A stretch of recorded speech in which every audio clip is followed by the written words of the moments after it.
I'm also here for you, Cowboys fans.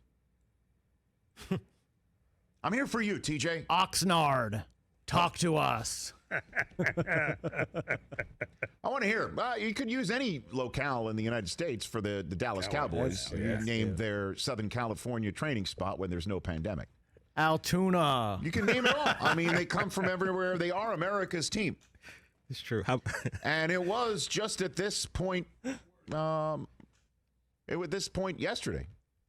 At this point, even last night, depending where you are, that you thought maybe the Dallas Cowboys could win it all. And they still could. I mean, this is a week-to-week league. But I thought that the Dallas Cowboys would have a different campaign in 2020, and they may still adjust. But I thought that the Dallas Cowboys were done talking about fourth-quarter decisions by their coach that leave you scratching your head and then open the possibility for the Cowboys to lose in the final 5 minutes of a game because their play is either subpar or there's a flag on the play that will cause them to be screwed, if you will. I thought we were done with that. But nevertheless, the Dallas Cowboys are getting hit in the mouth by the Los Angeles Rams, who I did lone wolf on game day morning yesterday. I saw it. That they were getting hit in the mouth repeatedly by the LA Rams over and over and over again. The first quarter was a time of possession bonanza for the Rams, and yet the Dallas Cowboys, thanks to Zeke coming to play and thanks to Dak making some nice throws to keep things moving and to overcome a Greg the Leg missed field goal even, which I'm sure Rams fans enjoyed watching, that they still led the game entering the second half, going into the locker room, even with Leighton Vander Esch suffering an injury, even with Cam Irving suffering an injury, even with all of these, they're up. And then suddenly they stop making plays, and then suddenly they make enough plays to get in position to kick a game-tying field goal with, let me get this correct, 11 minutes and 46 seconds to go from the Rams' 11-yard line. It's an easy chip shot for Greg the Leg to tie this game at 20. Instead, McCarthy says, go for it.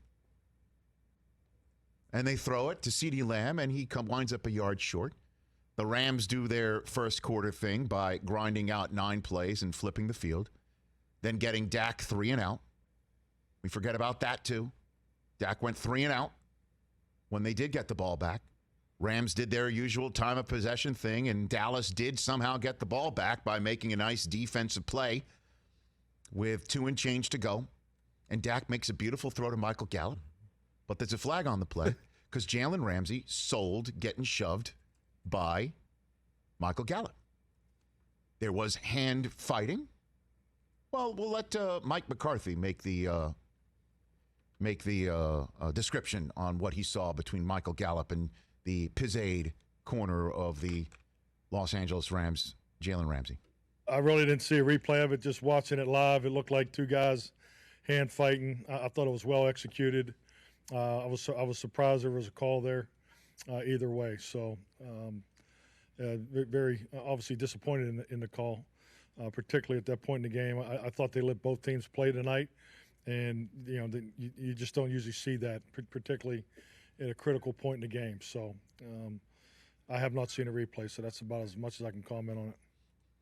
So somewhere sitting in New Jersey, getting set to call the offense for the New York Giants in Monday Night Football tonight, an offensive coordinator with red hair who likes to clap a lot is probably sitting there thinking, I could have made a head-scratching call on 4th down instead of going for the game-tying field goal with 11 minutes to go, and I could have then watched an impotent 3 and out lead to a final drive that got torn apart because we played so inconsistently that we let a questionable call by the referees blow the game and then offer a thoroughly unsatisfying response to that for the Cowboys fans.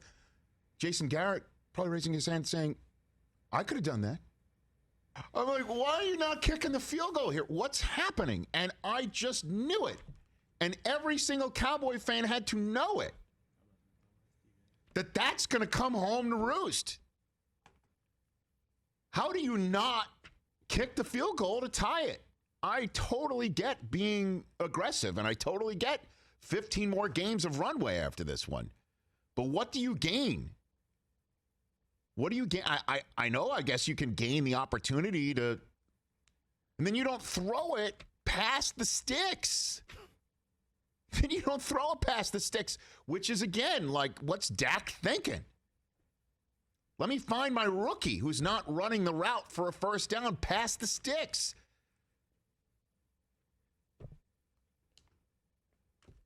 I thought we were supposed to be past this.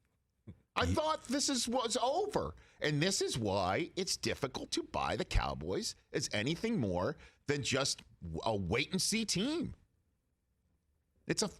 Honestly, I don't sit here to just rail on the Cowboys. I'm not a Cowboy hater. I'm the host of the Top 60 Dallas Cowboys of All Time show. Mr. Jones calls into this show.